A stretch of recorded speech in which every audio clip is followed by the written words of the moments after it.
بل چې موږ سره کوم فنکشن دی هغه stop propagation دی او بل چې دی is propagation stop دی دا دواړه دي او نور موږ سره خلاص دی ډیټا پرې دی دا دومره د کار شي نه دی او تاسو مازه نه خرابوي stop propagation دی دا څه کار کوي ګوره زه دلته راځم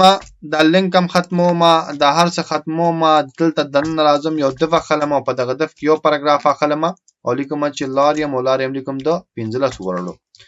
دین وروسته چې دی یو هیډینګ اخلم h1 اخلم لیکم هیډینګ 1 او دین را وروسته چې دا زه یو بټن اخلم او لیکم چې لاګین په دې دف کې دنه ما واخصو او دې دف ته وړو کې سټایل ورکوم راځم لیکم دا کوم سره دف دی دا براوال دی چې کوم سره ویډ دی هغه بکړي 400 پکسل دی چې کوم هایټ دی هغه بم کړي 400 پکسل هایټ نه ورکوم بس او صرف پیډینګ ورکوم له هر طرف نه 30 پکسل او بیک ګراوند کلر ول ورکوم بیک ګراوند کلر به موږ سره شوی او به موږ سره دا شوی ځای وکړه سفاری لوډ کړه نو دا موږ سره راغی اوس ګوره مسله څه ده زه څه کار کول غواړم زه په دې باډي باندې ایونت لګوم په چا باندې لګوم په دې باډي باندې په دې ټول باندې ایونت لګوم نو دلته راځم ورته وایم لمړی دا چې کوم موږ سره دف دی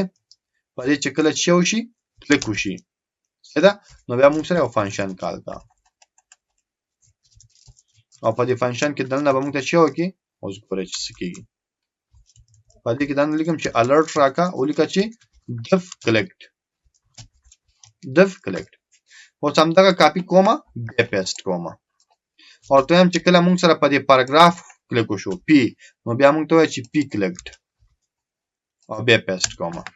او چې کله موږ سره په دې h1 کلیک وشو h1 نه h2 اخلم ځکه موږ دوی h1 لرو دا به h2 کوم ځکه چې کله په دې h2 کلیک وشو نو موږ ته وایي چې h2 کلیکټ او چې کله پر بٹن کلیک وشو نو ته وایي چې بٹن کلیکټ سیف کوم راځم سفاری لوډ کوم اوس ګوره ښه کمال ته ګوره کلیک په چا کوم په پاراګراف کوم چې شي راغی پی کلیک چې کله وکي کوم نو ګورم ته راغی دف کلیکټ دوه میسج راغی کلیک ما بچا کړل په پاراګراف می کړه خو چون دغه پاراګراف په دې دف کې موجود دی نو دواړه کلیک کی چې کله په دې کلیک کوم نو لمړی راغی چې پی کلیکټ چوکي می کلیک بیا راغی چې دف کلیکټ زه کلیک په دې هیډینګ 1 کوم نو لمړی راغی هیډینګ 1 کلیک او بیا راغی چې دف کلیک دا ولې ځکه دا چې ټوم په دې پاراګراف کې په دې دف کې دی کنه نو چې کله په دې کلیک کړو په دف کلیک کیږي نو دواړه مو سره راغی ځکه چې کله په دې لاګن کلیک کوم نو لمړی راغی چې بٹن کلیک بیا راغی چې دف کلیک زه اوس زم ګوره خپل کار سره کار لره زه چې په هر چا کلیک کوم هماغه بچیږي وخی ځان افغانان مې جوړو چې ټول په یو واره چیږي وخی نو د څه بوکه چې په هر چا کلیک وشو هماغه بچیږي وخی نو موږ بس کوو دلته به موږ راشو دلته راتلو نو وروسته زه به ورته وایم دا چې کوم موږ هدف دی دلته به وایم دلته به موږ اوس ایونت پاس کوو او ایونت کې به ورته وایم e.propagation stop propagation دا به ورته پاس کړي او سیو بیک روز براشم صفحه ډاٹ کام اوس ګور په پاراګراف کلیک کوم نو موږ تر پی کلیک وکې کا بیا امره هدف کلیک دا به زه راوالم په چا به ولګوم دا به زه په دې ولګوم په دې پاراګراف په کې ته ونه شي بیا بل کار سره کوم سفاری لوډ کوم اوس پاراګراف کلیک کوم نو پاراګراف کلیک راغی اور سره دف کلیک رانغه و دې کتو اوس ما پاراګراف ته وی چې ته هغه نور کسی پرې دا او ګور په پاراګراف کلیک کوم نو موږ ته راغی پی کلیک او چې کلم یو کې نو دف کلیک موږ سره رانغه هم دې په هیډینګ 2 کلیک کوم نو ګور هیډینګ 2 کلیک راغی او پسې دف کلیک راځي نو زه هیډینګ 2 ته وایم چې نه باید ونشي نو زه راځم د هیډینګ 2 ته ورته ورچوم نو ګور چې کله زه په هیډینګ 2 کلیک کوم نو موږ سره هیډینګ 2 کلیک راغی خو دف کلیک به تاسو سره ناراضي درازه ملته او دلته ای مونږ نه دی پاس کړی نو ای پاس کا او سیو کړه سفاری لوډ کا اوس راشه کلیک کا ټیچ ټو کلیک اوس وګوره موږ سره د برانغه نو دې ته ویل کیږي stop propagation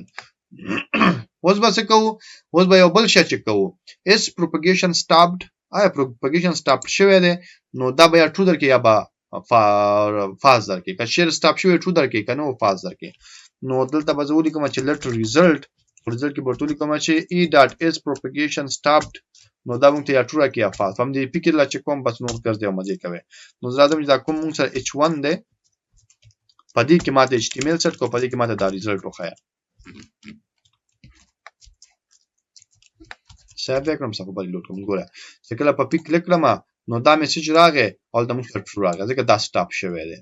نو دا موږ سره خبره